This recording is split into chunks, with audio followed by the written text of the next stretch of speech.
did you end up in the position you're in right now? 37-year history of photography and videography. And then what is it that continues to make these projects possible for you? Because it looks very different for a lot of people in terms of finding time, getting financing, putting teams together. Give us some background there. 40 years ago, or back in the 40s, things used to be like this. People would collaborate, they would get together. When the dust settles, somebody out of that collaboration would excel over the others. Some company would come by, tap the shoulders and say, oh my goodness, I love what you do, come on, I'm gonna hire you. 96-ish, in the late 90s, early 2000, digital took over. So now, before you had to actually know someone or be in a position where someone can actually see what you were doing in word of mouth. That process went away and digital came around because now the internet made everything visible. News and people's artworks, people really start moving, and a lot of people started, going from, just doing it as a hobby or just thinking about it to seeing something on the internet like I can do this. So now the whole market got saturated with all these new entrepreneurs in the art world and the clothing design world and the model world. So now you have all these new ideas running on old concepts. So you have an old concept of let's collaborate and go find a job. Now your corporations have become very smart.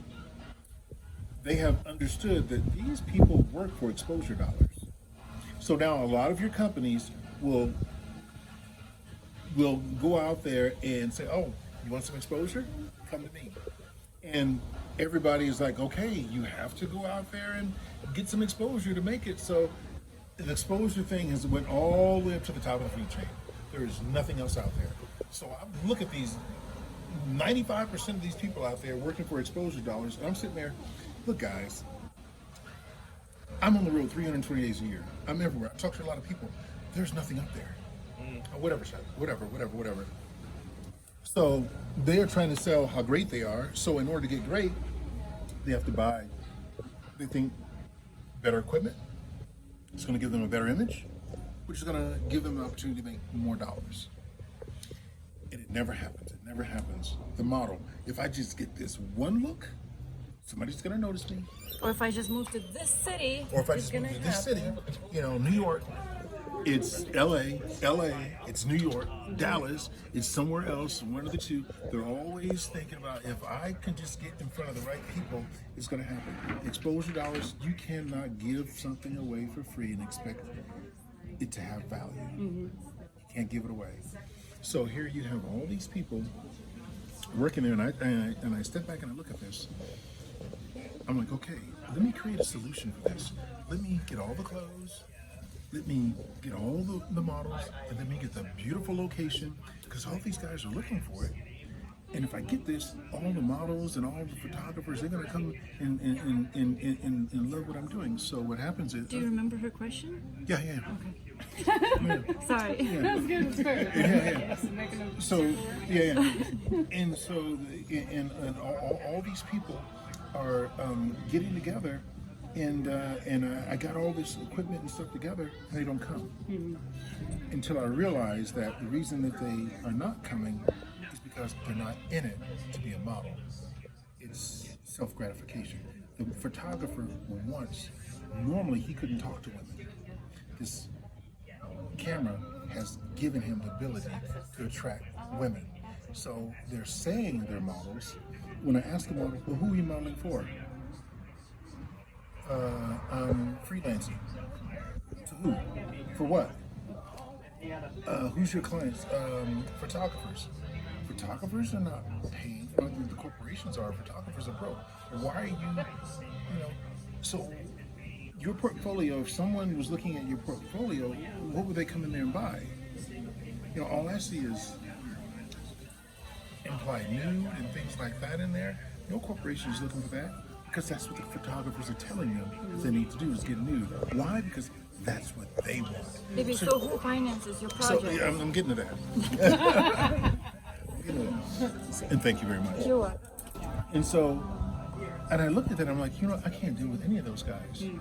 So I have this big project that I want to do. How can I get this project done? So I started calling other videographers to, help me. They'd come in and film, well, how much am I going to get paid? Let's do this together. Well, Chuck, I can't do this unless I get paid. So I went out there and bought all my own equipment, got my own clothes, got my own model, and I'm doing it all by, I have to ask no one.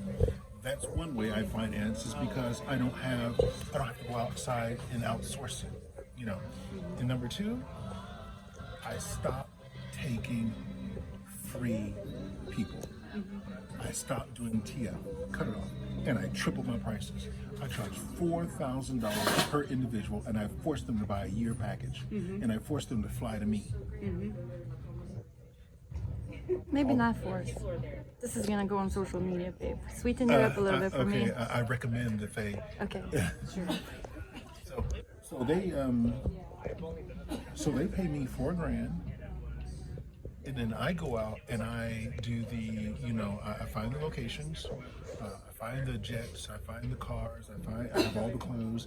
Now the designers are seeing where I'm going. The designers are sending me all these beautiful clothes. The women are like, oh boy, this is a good $4,000 well spent, because now I'm wearing them. So I give them a value, because most women 35ish and above don't want to be models. They just want to go out and have fun for the weekend. So that's my client, from 35 to whatever. So that's my business. My clients finance what I do. So this last event with the aircraft, that's probably like a $14,000-$15,000 event that I probably made, like $3,000 or $4,000 on. They pay for themselves. So you